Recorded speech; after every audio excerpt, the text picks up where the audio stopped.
नमस्कार दोस्तों। एक घटनाचक्र पूर्वावलोकन की जो हमारी सीरीज चल रही थी उसमें हम लोग वर्ल्ड ज्योग्राफी में अभी तक हमने इक्वेटर तक देख लिया था। आज जो हमारा टॉपिक है वो हम उसी को सीरीज को कंटिन्यू करते, ट्रॉपिक ऑफ कैंसर यानी कर्क रेखा, कैप्रिकॉर्न, मकर रेखा, और इसके साथ साथ हम जो अदर चीज़ें हैं वर्ल्ड ज्योग्राफी की वो डिस्कस करते हैं। तो दोस्तों, मैं पवन मिश्रा आपका इस अनोखी सीरीज़ में स्वागत करता हूं। आज जो जैसे मैंने पिछली क्लास में आपको बताया था कि जो ट्रॉपिक ऑफ कैंसर होता है वो जो 23.5 डिग्री यानी 23 पॉइंट जो नॉर्थ लैटीट्यूड होता है यानी अक्षांश होता है उसको कर्क रेखा या इंग्लिश में ट्रॉपिक ऑफ कैंसर कहते हैं। ठीक है, ये सिचुएशन ऐसी होती है जब जहाँ पे क्या होता है कि सन की रेज जो है मैक्सिमम वर्टिकल जो है यहीं तक जा सकती है। हमें पता होगा कि सन की लाइट जब अर्थ पर आती है तो वो सीधे गिरती है। तो ट्रॉपिक ऑफ कैंसर और ट्रॉपिक ऑफ कैप्रिकॉर्न के बीच में हर पोजीशन तक साल में एक दिन ऐसा होता है जब सन की रेज जो है वो परपेंडिकुलर पड़ती है। उसके बाद सन जो है कभी उतना नहीं जाता है कि 23.5 के बाद कि वहाँ पे सन की रेज परपेंडिकुलर पड़े।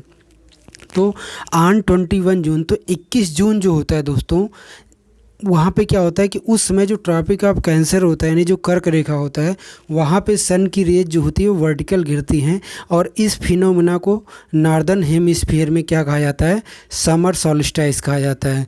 तो on 21 June Tropic of Cancer gets vertical sun rays and this is known as summer solstice. दोस्तों, आपको याद होगा कि 21 जून ही इंटरनेशनल योगा डे भी है, तो उसमें उसके लिए भी होता है। और जो मकर संक्रांति है वो भी इसी से रिलेटेड।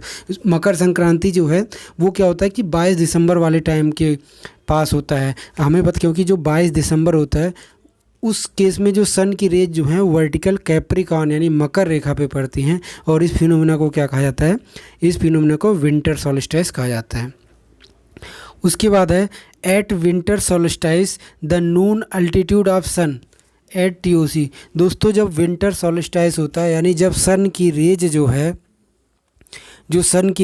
जो क्या होती है कि वर्टिकल होती हैं ट्रॉपिक ऑफ कैप्रिकॉर्न पे, तो उस समय दोपहर का जो सन का अल्टीट्यूड होता है ट्रॉपिक ऑफ कैंसर से कितना एंगल बनाता है, तो दोस्तों ये 43 डिग्री का एंगल बनाता है।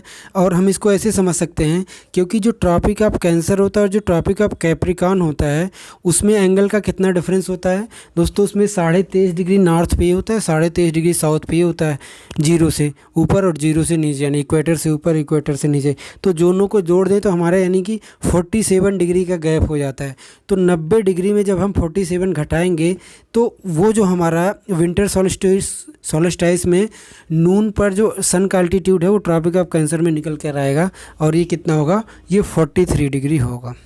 ठीक है, उसके बाद ये 4 ऑप्शन दे रहे हैं और पूछ रहा है कि इन चारों शहरों में से कौन सा शहर जो है वो ट्रॉपिक ऑफ कैंसर के यानी कर्क रेखा के नज़दीक है। तो दोस्तों, मध्य प्रदेश का जबलपुर, गुजरात का अहमदाबाद, मध्य प्रदेश का उज्जैन और उत्तर प्रदेश का वाराणसी। इसमें मध्य प्रदेश का जो जबलपुर है वो ट्रॉपिक ऑफ कैंसर के पास है यानी 23.5 यानी 23.5 नॉर्थ डिग्री के सबसे पास में यही है। और जबकि जो त्रिपुरा का उदयपुर है वो ट्रॉपिक ऑफ कैंसर पे ही है। ठीक है, ये UPPCS में आया हुआ क्वेश्चन है। उसके बाद है among Egypt, India, Iran and Myanmar. पूछ रहा है कि किससे होके जो ट्रॉपिक ऑफ कैंसर है पास नहीं होती है, यानी जो कर्क रेखा है इन चारों में से किससे होके नहीं गुजरती है। तो आपको पता है कि ट्रॉपिक ऑफ कैंसर इंडिया के मिड से होकर गुजरती है। ट्रॉपिक ऑफ कैंसर जो है मिस्र से भी गुजरती है। ट्रॉपिक ऑफ कैंसर इंडिया के जस्ट बगल में म्यांमार है तो म्यांमार से भी होकर गुजरती है। लेकिन जो ट्रॉपिक ऑफ कैंसर है वो ईरान से होकर नहीं गुजरती। ईरान जो है वो ट्रॉपिक ऑफ कैंसर के ऊपर है। कहाँ पे है, ऊपर है। क्योंकि अगर आप वेस्ट एशिया का मैप देखोगे तो इजिप्ट से अगर हम अल्टीट्यूड वाइज देखें, नॉर्थ टू साउथ देखें, तो इजिप्ट से ऊपर पड़ता है ईरान और ट्रॉपिक ऑफ कैंसर इजिप्ट से पास होता है। ठीक है, उसके बाद है कि किन किन देशों से होकर कर्क रेखा यानी ट्रॉपिक ऑफ कैंसर पास होता है। तो दोस्तों, इसको याद करने का एक निमोनिक्स चलता है। जैसे साउथ अमेरिका के 2 कंट्री मैक्सिको और बहामास से होके ट्रॉपिक ऑफ कैंसर पास होता है। लेकिन जो अफ्रीकन कॉन्टिनेंट है, अफ्रीकन कॉन्टिनेंट के 7 देशों से होकर ये गुजरता है और इसका निमोनिक्स क्या है, समान लेग। जैसे वेस्टर्न सहारा का एस हो गया, सहारा का एस हो गया, उसके बाद मॉरिटेनिया, मॉरिटेनिया, उसके बाद माली, फिर उसके बाद अल्जीरिया, फिर नाइजर, फिर लीबिया और फिर इजिप्ट। तो अभी हमने देखा कि इजिप्ट से होके गुजरती है। तो समान लेग, एस मतलब सहारा यानी वेस्टर्न सहारा, एम मतलब मॉरिटानिया, फिर एम मतलब माली, ए मतलब अल्जीरिया, एन मतलब नाइजर, एंड लेग मतलब लीबिया, एल ई से इजिप्ट और इजिप्ट, ठीक है, ई जी इजिप्ट का हो गया। तो साउथ अमेरिका के मैक्सिको एंड बहामास से और अफ्रीका कॉन्टिनेंट के समान लेग से और एशिया कॉन्टिनेंट के किन देशों से होकर गुजरता है, तो सुओ इंडिया BCMT यानी Saudi Arabia, UAE, Oman, India, Bangladesh, China, Myanmar, Taiwan. तो आपको देखो इंडिया पता होना चाहिए, और इंडिया के राइट हैंड साइड में 4 कौन से देश हैं, तो हैं BCMT यानी बांग्लादेश, फिर चाइना, फिर म्यांमार, फिर ताइवान। ठीक है। तो इन सारे कंट्री से होकर ट्रॉपिक ऑफ कैंसर जो है वो गुजरता है। अब उसके बाद आता है कि इससे यही क्वेश्चन ज़्यादातर आता है कि ट्रॉपिक ऑफ कैंसर किससे होकर गुजरता है। तो ये क्वेश्चन आप याद ऐसे रख सकते हो, समान लेग हो गया, और फिर एशिया में क्या होगा, सुओ इंडिया BCMT या BMTC, या फिर आप जो भी निमोनिक्स आपको याद हो। उसके बाद ट्रॉपिक ऑफ कैप्रिकॉर्न। दोस्तों Tropic of Capricorn 23.5 degree south यानी 23.5 डिग्री यानी 23 डिग्री 30 मिनट साउथ लेटीट्यूड को कहते हैं। तो सबसे ज़रूरी यही है कि ट्रॉपिक ऑफ कैंसर कहाँ कहाँ से होके पास होता है। तो कई सारे क्वेश्चन को मैंने एक में ही मर्ज कर दिया है। ये वाला निमोनिक्स मैंने कहीं पे सुना था कि कैब PNB से मुंबई आई, तो सी मतलब, अब यहाँ पे उसी ऑर्डर में, सी मतलब चिली हो गया, ए मतलब अर्जेंटीना हो गया, और बी मतलब ब्राज़ील हो गया। तो कैब तो ऐसे याद रहेगा कि साउथ अमेरिकन कैब कंट्री यानी चिली, अर्जेंटीना, ब्राज़ील। उसके बाद PNB Paraguay, Namibia and Botswana. से मतलब साउथ अफ्रीका, मुंबई से, मुँह से मतलब मोजाम्बिक, एंड एम से फिर दूसरा एम से मडागास्कर आइलैंड, और IA मतलब ऑस्ट्रेलिया। तो इन सारे कंट्री से होके जो है वो हमारा ट्रॉपिक ऑफ कैप्रिकॉर्न जो है वो पास होता है। तो कैब PNB से मुंबई आई। उसके बाद है when sun shines vertically over Tropic of Capricorn, यानी ट्रॉपिक ऑफ कैप्रिकॉर्न पे जब सन जो है वर्टिकली साइन करता है, इसका मतलब समर सॉल्स्टिस के दौरान, विंटर सॉल्स्टिस के दौरान, then high pressure develop over north west India. तो नॉर्थ वेस्ट इंडिया में हाई प्रेशर जो है वो डेवलप हो जाता है।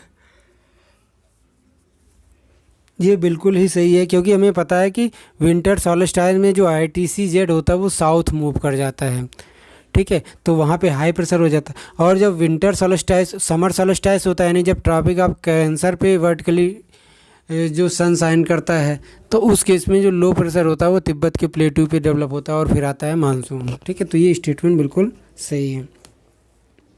उसके बाद अगर आपसे पूछे कि कौन सा कंट्री जो है वो इक्वेटर के बिल्कुल नज़दीक है, मतलब बिल्कुल टच ही कर रहा है, तो जो इक्वाडोर का क्विटो है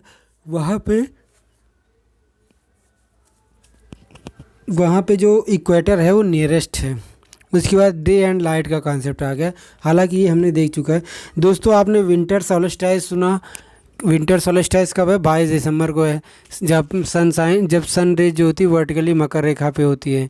आपने समर सॉल्स्टिस सुना, कब है, 21 जून को है। लेकिन इसके बीच में पूरे साल भर के दौरान 2 ऐसे दिन और होते हैं जब सन की रेज जो होती है वर्टिकली इक्वेटर पे होती है, ना कि कर्क रेखा या मकर रेखा पे। ऐसे डे को इक्विनॉक्स बोला जाता है, क्योंकि उस समय दिन और रात क्या होते हैं, बराबर होते हैं। तो वो 2 दिन कौन है दोस्तों, वो 2 दिन है 21 मार्च एंड 23 सितंबर। तो day and night are equal on 21 March and 23 September because the situation is called equinox. और इस केस में सन जो है वर्टिकली इक्वेटर पे होते हैं,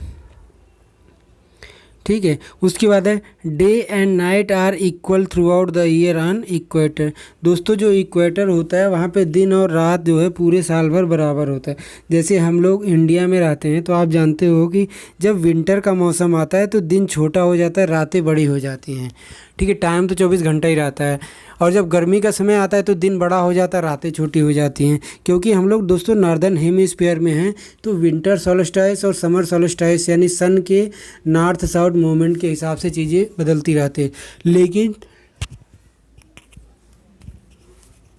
जो प्लेस इक्वेटर पे होते हैं उन प्लेस पे चूँकि सन साइन हमेशा वर्टिकली ही होता है, इसलिए रात और दिन वहाँ पे बराबर होते हैं। ठीक है, यानी 12 घंटे का दिन होगा, 12 घंटे की रात होगी। उसके बाद है at the time of summer solstice यानी 21 जून को नॉर्दर्न हेमिस्फीयर में the length of day will be 12 hours at equator.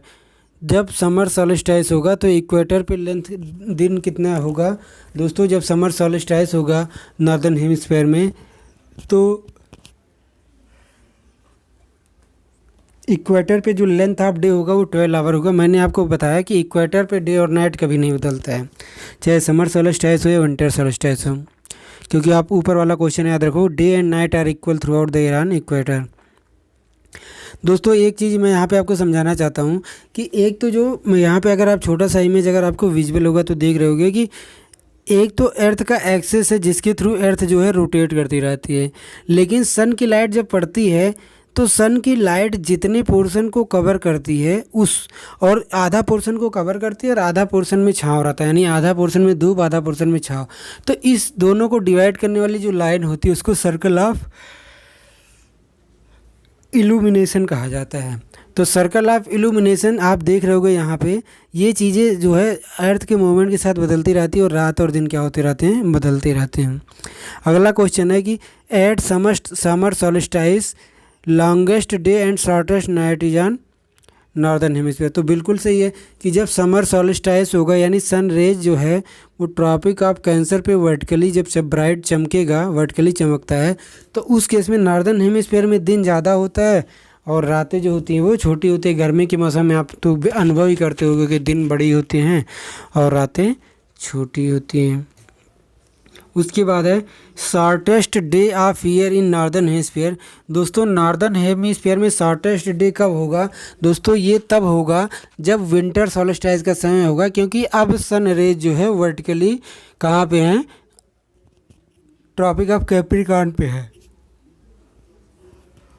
तो उस केस में क्या होता है कि सनलाइट जो है साउदर्न हेमिस्फीयर में ज़्यादा होती है और ठंडी का मौसम होता है नॉर्दर्न हेमिस्फीयर में। और ठंडी में आपको पता है दिन सबसे छोटा होता है और सबसे छोटा दिन होगा कब? 22 दिसंबर को विंटर सोल्स्टिस के दिन। और लॉन्गेस्ट डे कब होगा दोस्तों? लॉन्गेस्ट डे ऑब्वियस है कि नॉर्दर्न हेमिस्फीयर में समर सोल्स्टिस यानी 21 जून के होगा, क्योंकि उसमें सन रेज जो है वर्टिकली क्या करती हैं, इक्वेटर पे चमकती हैं। उसके बाद है longest day in southern hemisphere.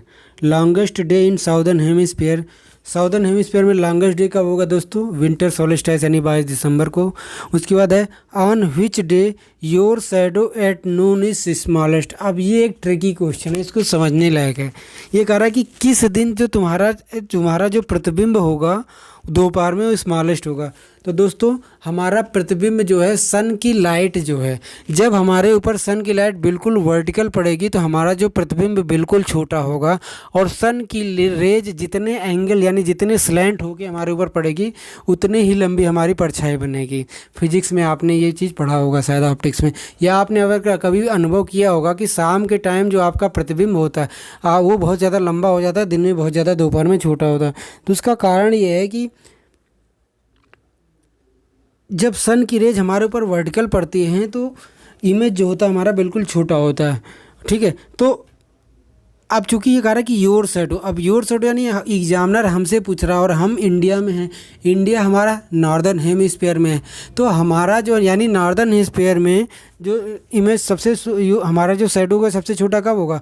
Obvious है वो तभी होगा जब ट्रॉपिक ऑफ कैंसर पे क्या होगा, सनरेज वर्टिकल होंगी, यानी समर सोल्स्टिस के दिन। तो यानी 21 जून के दिन हमारा जो शैडो होगा वो स्मॉलेस्ट होगा। उसके बाद है on 21 June the sun does not set below the horizon at the Arctic circle.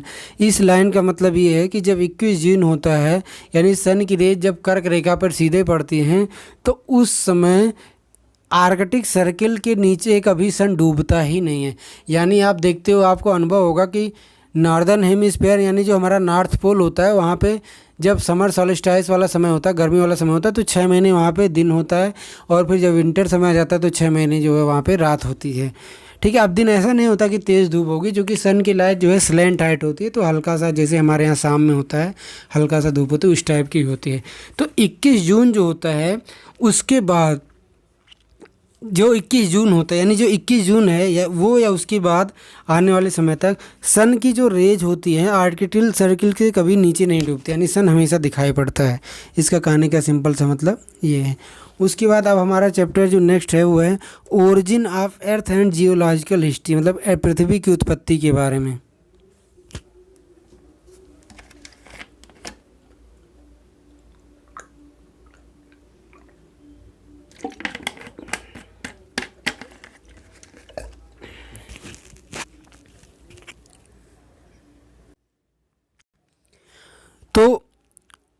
तो एक जो जियोग्राफर थे ओ सिडमिट इन्होंने क्या किया था, he has suggested that the earth has originated from gases and dust particle, यानी जो पृथ्वी की उत्पत्ति हुई है वो धूल के कण और गैसों से हुई है।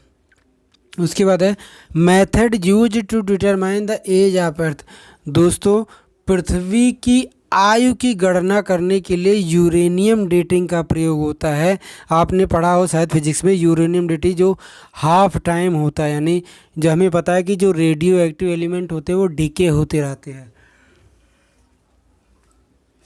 तो हम जब उनका हाफ टाइम निकालते हैं तो उससे हमें पता चल जाता है कि हाफ टाइम यानी टी हाफ जब निकालते हैं तो हमें उससे पता चल जाता है कि कोई चीज़ कितनी पुरानी है। ठीक है, तो अर्थ की उत्पत्ति यानी एज ऑफ अर्थ जानना होगा जब, तो हम कौन सी डेटिंग यूज करेंगे, यूरेनियम डेटिंग यूज करेंगे। लेकिन अगर हमें फॉसिल्स या किसी ऑर्गेनिक मैटर का एज जानना हो तब हम लोग कार्बन डेटिंग का यूज करते हैं, क्योंकि ऑर्गेनिक मैटर जो होते हैं वो कार्बन से बने होते हैं। उसके बाद है great ice age is related to किससे है, तो great ice age is related to Pleistocene era. Little ice age का मतलब क्या होता है, लिटिल आइस एज का मतलब होता है 1650 से 1870 ईस्वी का। और इस समय क्या था, extreme colder winter in USA and Europe. जो लिटिल आइस एज था वो जब 1650 से 1870 ईस्वी का समय था, तो वहाँ पे जो यूरोप और यूएसए था वहाँ पे एक्सट्रीम कोल्ड हुआ था, तो उसको लिटिल आइस एज बोला जाता है। ऐसा माना जाता है कि सब चीज़ें जमने लगी थी। उसके बाद है पीरियड ऑफ डायनासोर। डायनासोर का समय क्या है, तो 6 to 5 करोड़ ईयर एगो, यानी 6 से 5 करोड़ ईयर्स एगो, यानी and they remains in Gujarat and MP, India के गुजरात और एमपी में वो थे। उसके बाद ओरिजिन के आधार पर क्रोनोलॉजी अरेंज करनी है, ये यूपीपीसीएस का क्वेश्चन है। तो सबसे पहले जो आए थे वो सेल एनिमल्स आए थे, तो सेल्ड एनिमल्स सबसे पहले आए थे। सेल्ड एनिमल का मतलब क्या है, aquatic animals with spinal cord, तो सेल्ड एनिमल्स पहले आए थे। उसके बाद फर्स्ट इंसेक्ट आया था, उसके बाद फर्स्ट रेप्टाइल्स आए थे और उसके बाद फर्स्ट मैमल्स आए थे। तो sailed animals, first insects, first reptiles and first mammals, ये है क्रोनोलॉजिकल ऑर्डर। उसके बाद है continent have drifted apart because of tectonic activities. जो टेक्टोनिक एक्टिविटीज़ है हम पढ़ते हैं, कॉन्टिनेंटल ड्रिफ्ट थ्योरी हो गई या प्लेट टेक्टोनिक थ्योरी जो थी, उसने ही तो बताया था कि जो कॉन्टिनेंट है वो शिफ्ट होते हैं, और वो क्यों होते हैं, क्योंकि टेक्टोनिक एक्टिविटीज़ हो रही प्लेटों के बीच में। प्लेट टेक्टोनिक मतलब प्लेट से रिलेटेड। उसके बाद है India was part of Gondwana which include. दोस्तों, मैंने आपको पहले बताया था कि स्टार्टिंग में केवल एक लैंड था पैंथेसिया, और एक पैंजिया, और एक ही महासागर था पैंथालेसिया। उसके बाद पैंजिया जो है डिवाइड हो गया था गोंडवाना एंड लॉरेंसिया में, तो इंडिया जो था वो गोंडवाना का पार्ट था। और इस गोंडवाना में और कौन कौन आते हैं, तो India was part of Gondwana which includes south America, Africa, Australia, Antarctica, Madagascar, ये सारे चीज़ें गोंडवाना में रिलेटेड थी। आप अगर पूरे वर्ल्ड का मैप देखो, अगर आप मिलाने की कोशिश और अगर आप इन सारे मैप को मिलाने की कोशिश करो जिग जैग शेप में, तो आप देखोगे जी कि जो अफ्रीका कॉन्टिनेंट है साउथ अमेरिका कॉन्टिनेंट से बिल्कुल अच्छे से मिल जाता है, मिक्स हो जाता है। इसी तरीके से ऑस्ट्रेलिया और अंटार्कटिका भी आके अगर एक दूसरे से जोड़ो तो मैप में बिल्कुल एकदम सेट हो जाते हैं। तो ये सारे जो थे और जो जियोलॉजिकल रिसर्च थी, जो फॉसिल्स थे, वो सजेस्ट करते हैं कि ये सारे जो है एक लैंड के पार्ट थे, और वो लैंड क्या था? गोंडवाना। तो south America, Africa, Australia, Antarctica और मडागास्कर जो थे वो गोंडवाना के पार्ट थे। उसके बाद है originally there was only one huge land mass. अभी मैंने बताया कि वेगनर का जो कॉन्टिनेंटल ड्रिफ्ट थ्योरी है वो कहता है कि स्टार्टिंग में केवल एक ही ह्यूज लैंड मास था, और उसका क्या नाम था? उसका नाम था Pangaea. Continental drift theory of Wegener, यानी ABCD, ठीक है, ये शॉर्ट ट्रिक्स था उसका। तो ये कहता है कि पहले एक था लैंड था पैंजिया, और एक ही महासागर था पैंथालेसिया, लेकिन पैंजिया जो था वो लॉरेंसिया एंड गोंडवाना में डिवाइड हो गया। और गोंडवाना में हमने भी पढ़ा, इंडिया जो है गोंडवाना का पार्ट है, along with south America, Africa, Australia, Antarctica, Madagascar.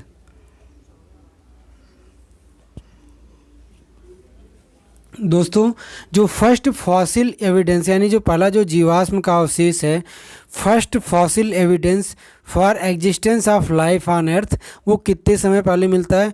तो वो 3.5 बिलियन ईयर अगो मिलता है। दोस्तों, अब पिछली क्लास का अगर आपको याद हो, मैंने क्या बताया था कि जो बिग बैंग थ्योरी है वो बताती है यूनिवर्स की उत्पत्ति जो थी वो 15 बिलियन ईयर अगो हुई थी, और जो सोलर सिस्टम था वो 4.6 बिलियन ईयर अगो बना था। लेकिन जो लाइफ जो है अर्थ पर वो कब आई थी? तो वो 3.5 बिलियन ईयर अगो आई थी, और ऐसे एज को आर्कियन एज कहा जाता है। तो first fossil evidence of existence of life on अर्थ कब है? 3.5 बिलियन ईयर एगो। उसके बाद है phenomena that have influence the evolution of organism. दोस्तों, ऑर्गेनिज्म के इवोल्यूशन के लिए कौन सी फिनोमिना सबसे ज़्यादा जिम्मेदार है? मतलब कौन कौन सी फिनोमिना जिम्मेदार है? तो एक तो कॉन्टिनेंटल ड्रिफ्ट है, और दूसरा ग्लेशियल साइकिल है, कि मतलब बर्फ़ बनता है, पिघलता है, फिर बनता है, फिर पिघलता है, तो इससे जीवों को पनपने का मौका मिलता है।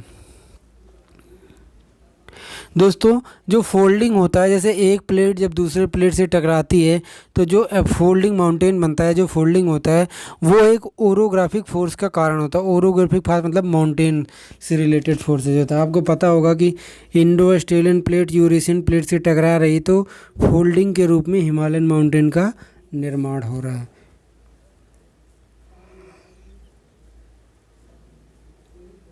उसके बाद है factors responsible for bringing dynamic changes on the surface of earth. तो अर्थ के सरफेस पे डायनेमिक चेंजेस लाने के लिए कौन कौन से कारण जिम्मेदारी हैं? तो एक तो है इलेक्ट्रोमैग्नेटिक रेडिएशन जो कि अर्थ के अंदर है, वो जिम्मेदार है। जियोथर्मल एनर्जी जो स्टोर है पृथ्वी के अंदर, वो जिम्मेदार है। ग्रेविटेशनल फोर्स जिम्मेदार है, जिसके कारण से लैंडस्लाइड वगैरह आता है। प्लेट का मूवमेंट्स जिम्मेदार है। रोटेशन ऑफ अर्थ जिम्मेदार है, इससे कोरियोलिस फोर्स आता है और सनलाइट मिलता है। उसके बाद रिवोल्यूशन ऑफ अर्थ होता है, सनलाइट और वेदरिंग वाली फिनोमेना होती है। वेदरिंग आपको पता होगा कि पत्थर का छोटे छोटे टुकड़ों में घिसना टूटना, ठीक है। तो origin of endogenic forces which cause dynamic changes is majority influence by thermal asymmetry. जो भी इंटीरियर फोर्सेज होती हैं जो अर्थ के स्ट्रक्चर को चेंज करके नई आकृति का निर्माण करती हैं, मोस्टली वो थर्मल आसिमेट्री के कारण होती हैं। उसके बाद है कोकोज प्लेट लाइज बिटवीन। दोस्तों, कोकोज प्लेट किस किस के बीच लाई करता है? तो Cocos plate lies between central America and Pacific plate, तो इन दो प्लेट के बीच में है। उसके बाद ये एक मिनरल का क्वेश्चन आ गया था कि rust bowl region of USA lies between. दोस्तों, यूएसए का जो रस्ट बाउल रीजन है वो ग्रेट लेक्स रीजन और पिट्सबर्ग रीजन के बीच में पाया जाता है। पिट्सबर्ग रीजन जो है वो आयरन एंड स्टील इंडस्ट्रीज़ के लिए बहुत ज़्यादा फेमस है। और ग्रेट लेक्स में आपको पता है कि यूएसए और कनाडा के मिला के 5 लेक्स आते हैं, मिशिगन लेक, एरी लेक, सुपीरियर लेक, ऐसे आते हैं 5, ठीक है, ओरियो लेक। उसके बाद आ गया हमारा chapter rocks and rocks and minerals का। दोस्तों रॉक्स का मतलब क्या होता है? Rocks is the aggregate of one और मोर मिनरल्स। जो आप मिनरल एक्सट्रैक्ट करते हो, एक या एक से अधिक मिनरल्स का जो मिक्सचर फॉर्म होता है उसी को रॉक कहते हैं। और आपको पता होगा इन्हीं का एक्सट्रैक्शन रॉक से, विभिन्न टाइप के रॉक से मिनरल्स का एक्सट्रैक्शन किया जाता है। तो रॉक्स जो होते हैं वो मेनली कौन कौन से टाइप के होते हैं? एक तो इग्नियस रॉक होता है, आग्नेय शैल होता है, उसके बाद सेडिमेंट्री रॉक्स होता है, अवसादी चट्टान होता है, और फिर तीसरा मेटामॉर्फिक यानी रूपांतरित चट्टानें होती है। तो जो इग्नियस रॉक्स होता है दोस्तों, ये मैग्मा या लावा से बना होगा। मैग्मा आप जान रहे हो कि पृथ्वी के अंदर जब होता है और लावा बाहर आ जाता है। लावा मतलब वोल्केनिक एक्टिविटी के थ्रू निकलती है, ठीक है। तो इग्नियस रॉक मैग्मा या लावा का बना होता है।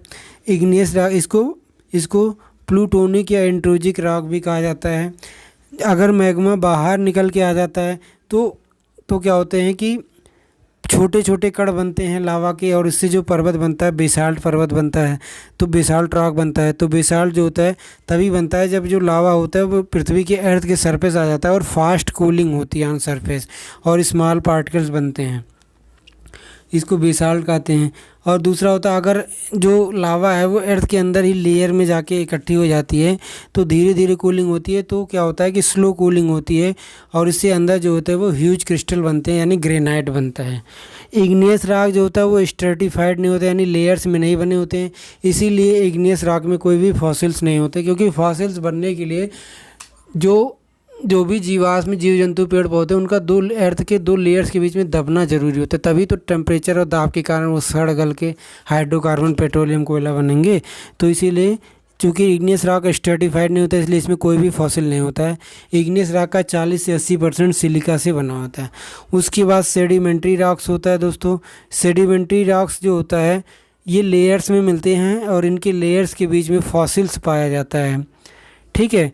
तो दे आर यूजफुल फॉर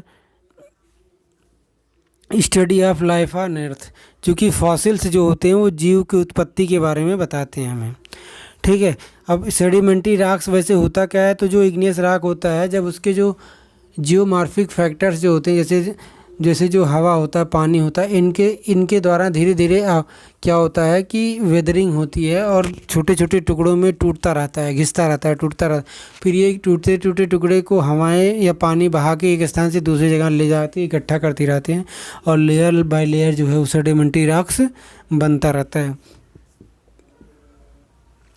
उसके बाद है, ठीक है, एग्जाम्पल सेडिमेंट्री का रॉक का क्या है? जैसे लाइम स्टोन हो गया, सैंड स्टोन होगा, जिसके पीछे स्टोन है वो तो सेडिमेंट्री होगा ही होगा।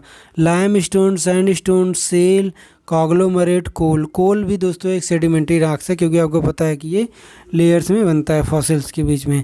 उसके बाद मेटामॉर्फिक रॉक्स क्या होता है?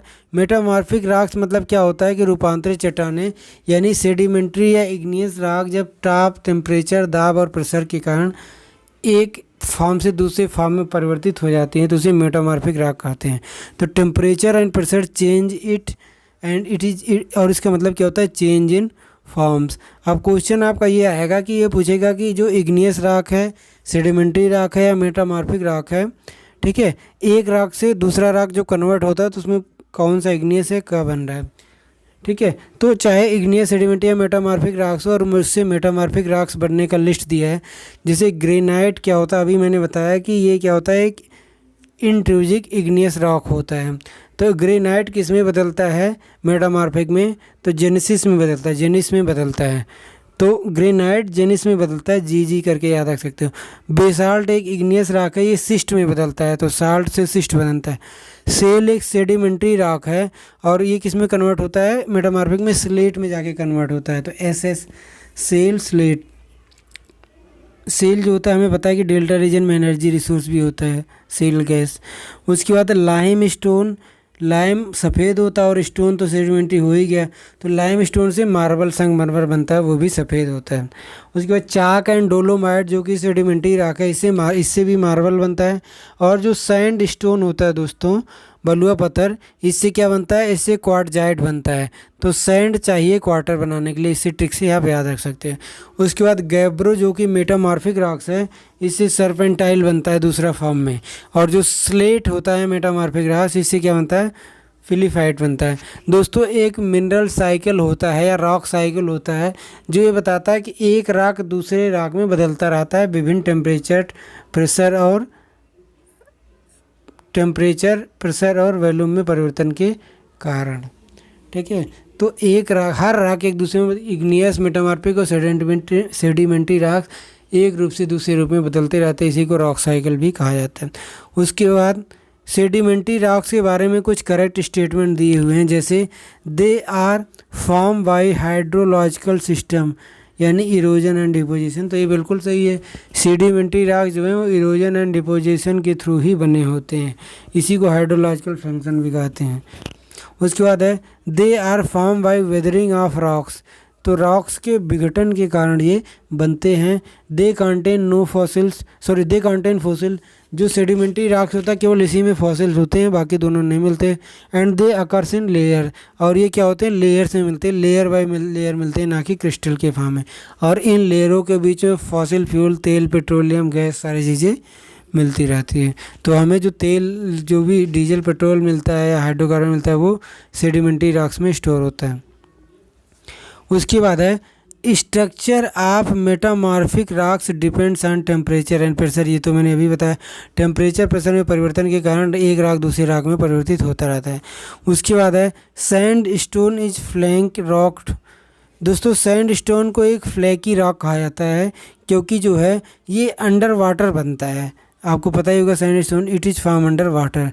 तो फ्लैकी रॉक होता क्या है, flaky rock are made of small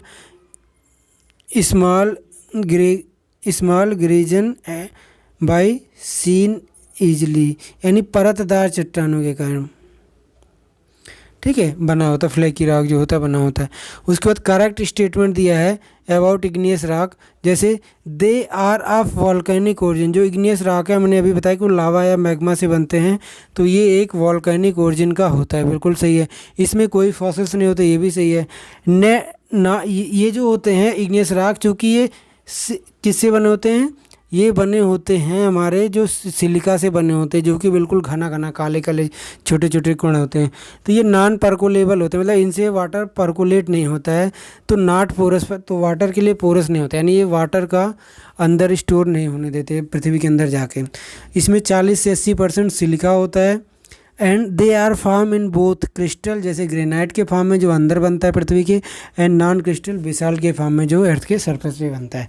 तो ये सारे करेक्ट स्टेटमेंट हैं इसके बारे में। उसके बाद है ये 4 ऑप्शन दिए हैं और इसमें पूछा कि कौन सा फॉसिल नहीं रखेगा। तो दोस्तों कॉन्ग्लोमरेट अभी आपने पढ़ा था सेडिमेंट्री रॉक से, तो फॉसिल रखेगा। सेल भी सेडिमेंट्री रॉक से फॉसिल रखेगा, और सैंड स्टोन तो सेडिमेंट्री रॉक्स है ही, ये भी फॉसिल रखेगा। लेकिन जो ग्रेनाइट है ये इग्नियस रॉक है, इग्नियस रॉक में कभी कोई फॉसिल नहीं होता है, तो ये ऑप्शन इसका सही हो जाएगा। उसके बाद है origin of metamorphic rocks occur from, दोस्तों मेटामॉर्फिक रॉक्स का जो ओरिजिन है वो कहाँ से अकर होता है, तो they occur from both igneous rock and sedimentary rocks and also from metamorphic rocks. मैंने आपको बताया कि रॉक साइकिल ये बताती ही है कि एक रॉक दूसरे रॉक से बनता रहता है, इवन मेटामॉर्फिक से ही मेटामॉर्फिक, इग्नियस से ही इग्नियस बनता रहता है, डिपेंड करता है, depends on temperature, pressure and volume, यानी TPV। उसके बाद यहाँ पे हमारा जो है वो रॉक से रिलेटेड चैप्टर ख़त्म हो गया। अब वॉल्केनो एक इम्पॉर्टेंट चैप्टर है और हम इसको डिस्कस करेंगे नेक्स्ट क्लास में हमारा। तब तक आप जो है वो वीडियो को लगातार देखते रहिए और लोगों में शेयर करते रहिए, क्योंकि जितने ज़्यादा इसमें लोग जुड़ेंगे हमसे उतने ज़्यादा मोटिवेशन होगा फिर, और हम चीज़ें दूसरे सब्जेक्ट की भी चीज़ें और जल्दी कंटिन्यू करेंगे लाना। ठीक है, तो आप पढ़ते रहिए और आगे बढ़ते रहिए। ठीक है, नमस्कार।